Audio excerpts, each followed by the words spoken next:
Hello and welcome back to Aligned Stars, where learning meets success. This is the video lecture number 2 of the chapter Introduction and Basic Concepts. In video lecture number 1, we studied about introduction, the primary divisions of the surveying, the secondary divisions, in which we studied about the function classification and classification based on instruments used, etc. This video lecture number 2 is the continuation of the chapter Introduction and Basic Concepts of Surveying, right? So we'll further illustrate the concepts of plane surveying and geodetic surveying by studying about plane triangle and a spherical triangle, right? So what is plane triangle and what is spherical triangle? For example, in figure number 1, right? In figure number 1, 3 points A, B and C are on the mean surface of the earth. Point A, point B and point C are the 3 points on the mean surface of the earth. The lines AB, BC and CA are the arcs of the great circle passing through the center of the earth. The lines AB, BC and CA are the arcs of the great circles passing through the center of the earth. So this is a great circle.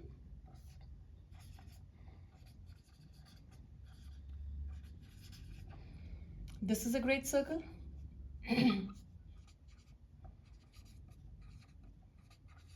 And this is a great circle as well, right? There are 3 points A, B and C on the mean surface of the earth, and the lines A, B, BC and CA are the arcs of the great circles passing through the center of the earth. Now, what is a great circle? A great circle is formed by the intersection of a plane passing through the center of the earth, right? Great circle is formed by the intersection of the plane passing through the center of the earth. This is figure number 1. And figure number 2 is the enlarged view of this triangle. When we join the 3 points A, B and C, the figure so formed is a spherical triangle, right? The figure as shown hatched, the portion as shown hatched in the figure is a spherical triangle, right? You can see the enlarged view in figure number 2, right? In figure number 2, you can see that there are 2 triangles, ABC, and ABC is a spherical triangle, which is the enlarged view of this, right? And there you can see that the spherical angles A0, B0 and C0, right? These are the spherical angles and they are larger than the corresponding plane angles A, B and C of the plane triangle as shown by the broken lines or dotted lines, right?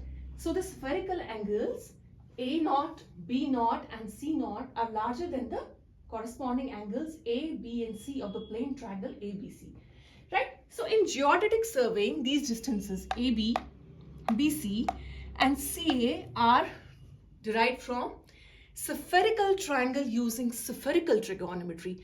This is a spherical triangle.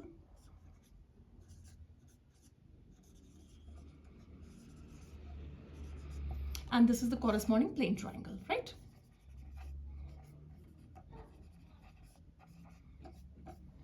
In geodetic surveying, the distances AB, BC and CA are determined from the spherical triangle using spherical trigonometry, whereas in plane surveying, these distances are obtained from the plane triangle using plane trigonometry, right? So this was about plane surveying and geodetic surveying, which we have illustrated by means of studying about plane triangle and spherical triangle. If you may recall the discussions held in video lecture number 1, wherein we studied that the surface, the actual shape of the earth is oblate spheroid. It is slightly flattened at the poles and bulging at the equator. The length of its equatorial axis or major axis is slightly larger than the length of its polar axis or the minor axis. And the difference between the two axes, the difference in the lengths of the two axes is roughly about 43.434 kilometers. And if we'll compare the same with the diameter of the earth, this comes to roughly approximately 0.34%, right?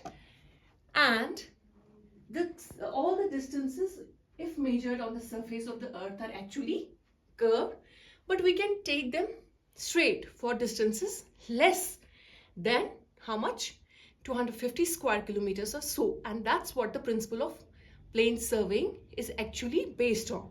That if we have to survey an area where distances, where the total area is surveyed is less than 250 square kilometers. And so we can use the principles of plane surveying, wherein the angles of the triangles and polygons are taken as plane angles, right? And for in geodetic surveying, what we do, that if the area is greater than 250 square kilometers, we have to use the principles of geodetic surveying, wherein we have to find the distances from the spherical triangle using spherical trigonometry, and whereas in plane surveying we find these things from the plane triangle using plane trigonometry, right?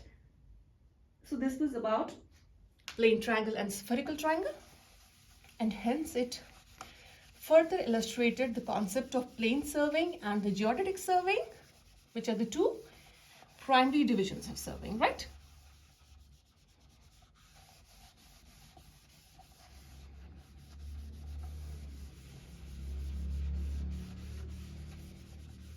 Moving on, let's study about the principles of surveying, right?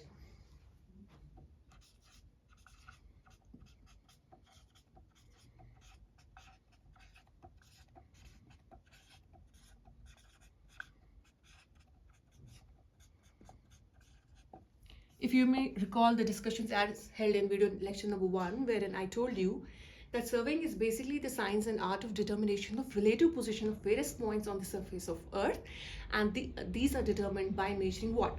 Horizontal distances, vertical distances, horizontal angles and vertical angles by means of certain surveying instruments, right? Now surveying, so therefore what we learned, that surveying is basically the method by which we have to take measurements in the field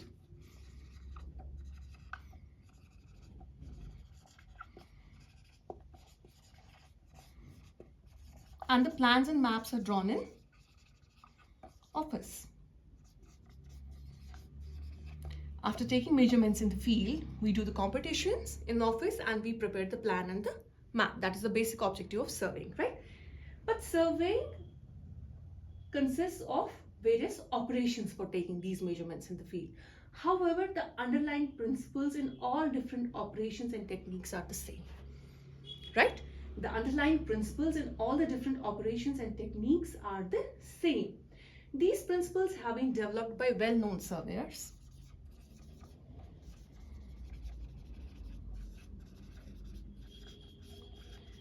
These principles have been developed by well-known surveyors from time to time based on their experience, right? And these principles give a very discipline and unity to the subject, right? These principles suggest the most expeditious and most effective basis for conducting surveys, and a good surveyor should always bear these principles of surveying in mind. But what are these principles?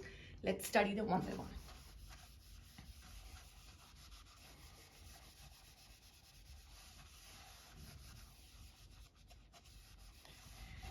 The first principle of surveying is always work from whole to part.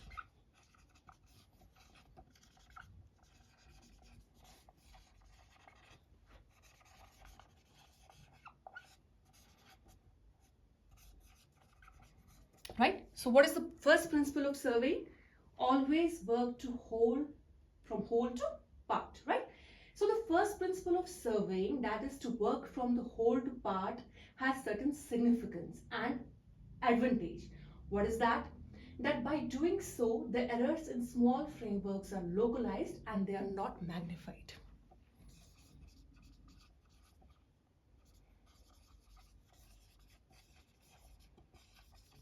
Errors are localized and they are not magnified.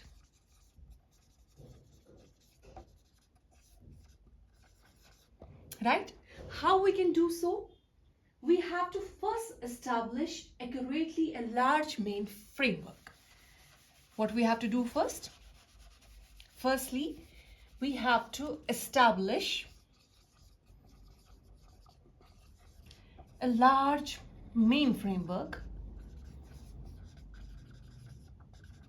consisting of widely spaced control points, right? We have to first establish a large main framework consisting of widely spaced control points, and in between this large main framework, subsidiary small frameworks can be established, right? Subsidiary small frameworks can be established. So what we have to do first? Firstly, we have to accurately establish a large main framework which will consist of widely spaced control points, and in between the large main framework, subsidiary small frameworks can be established by less accurate surveys.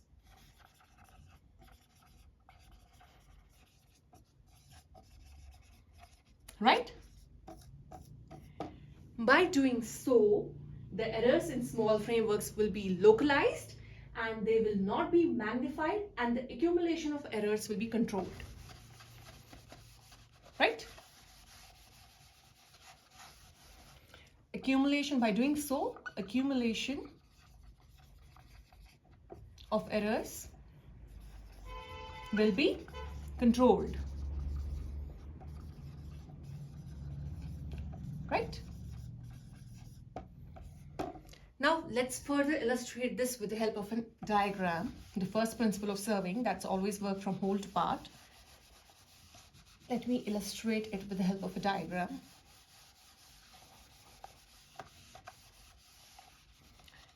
As already told, these principles give a discipline and unity to the subject. Let me illustrate it with the help of a diagram. Let's consider a triangle.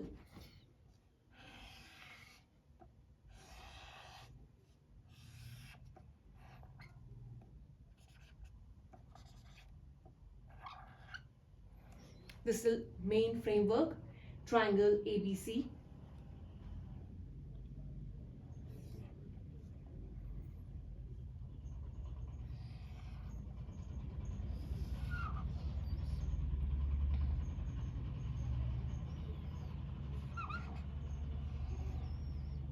For example, let's suppose this is triangle DEF, and this is triangle, let's suppose GH and I.